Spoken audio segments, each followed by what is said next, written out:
I'm sure most of us, including myself, by the way, fantasized as children about becoming a superhero one day.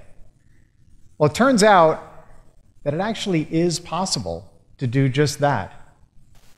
Let me give you a few examples. In his book entitled The Social Animal, David Brooks discussed U.S. soldiers who had been to Iraq and Afghanistan on multiple deployments and got to a point, some of them, where they could look down a street just like this and be able to predict with incredible accuracy if there was an IED, an improvised explosive device. They could predict if there was a bomb on that street. That's like magic to me. And the most interesting part is when you ask these soldiers how they did it, they couldn't answer the question. They didn't know themselves. They said things like, it felt cold, or it felt wrong.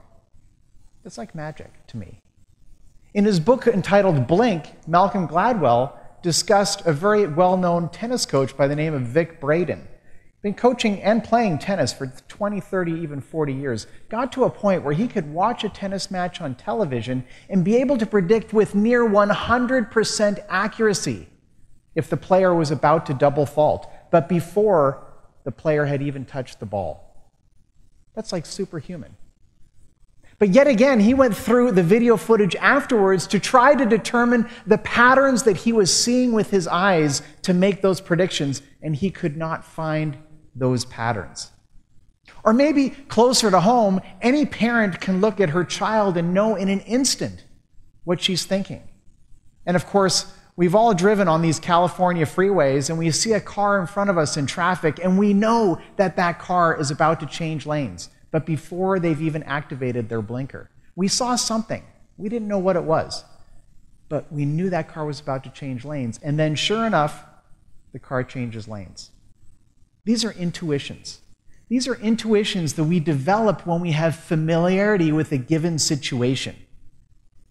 So it turns out that the subconscious mind can make roughly 10 million observations in any given setting. Even all of you here today, you've made countless observations, 10 million perhaps.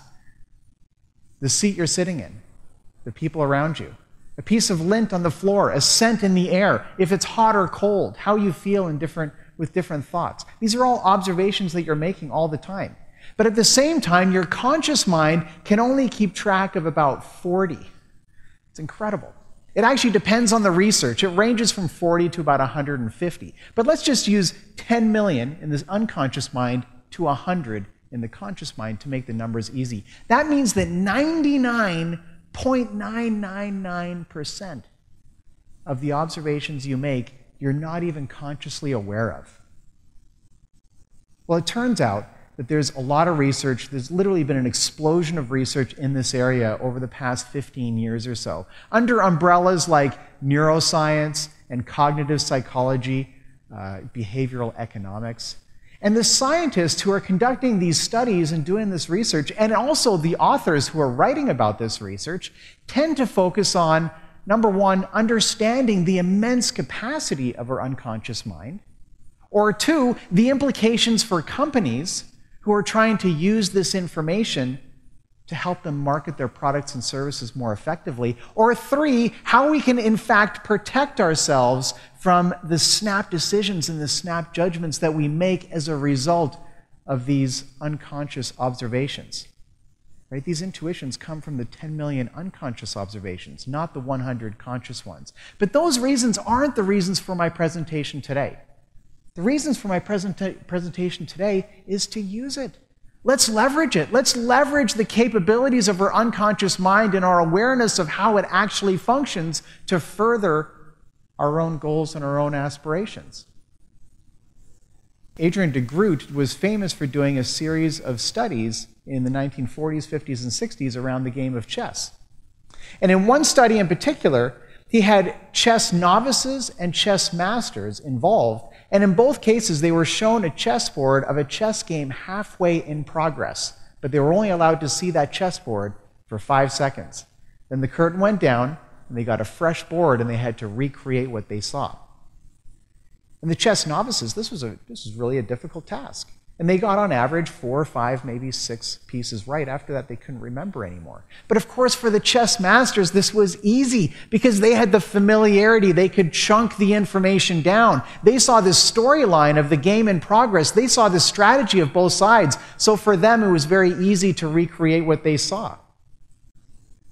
And so what we learn is that intuition, these intuitions, are in fact a combination of experience and expertise. When you have experience and expertise in a given area, these intuitions, these almost superhuman intuitions, come automatically. So the question is, what's the fastest way to get experience and expertise in a given setting? And the answer to that question is immersion. When you immerse yourself into something, you automatically get that experience and expertise much, much quicker. So intuitively, it makes a lot of sense that if you want to learn French, the best way to do that is to go to France and live there for a period of time. You would learn far more by living in France than by taking French lessons every week for months or even years. Or if you wanted to learn to become a snowboarder, this one's fascinating. If you want to learn to snowboard, you're much better off going 5 days in a row than going 1 day every week for 5 weeks. In both cases, you're on the mountain for 5 days. But you see, when you do it all in one time, it gives your unconscious mind an opportunity to see those patterns, to organize all that new information and start to understand. You move up that learning curve way, way quicker.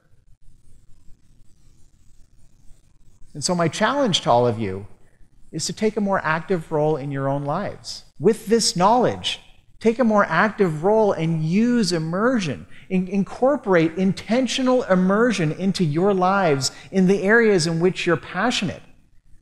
Because if you do that, you're going to develop superhuman intuitions that will allow you to advance much, much quicker. And in doing that, you will take one giant step to becoming a superhero of your own.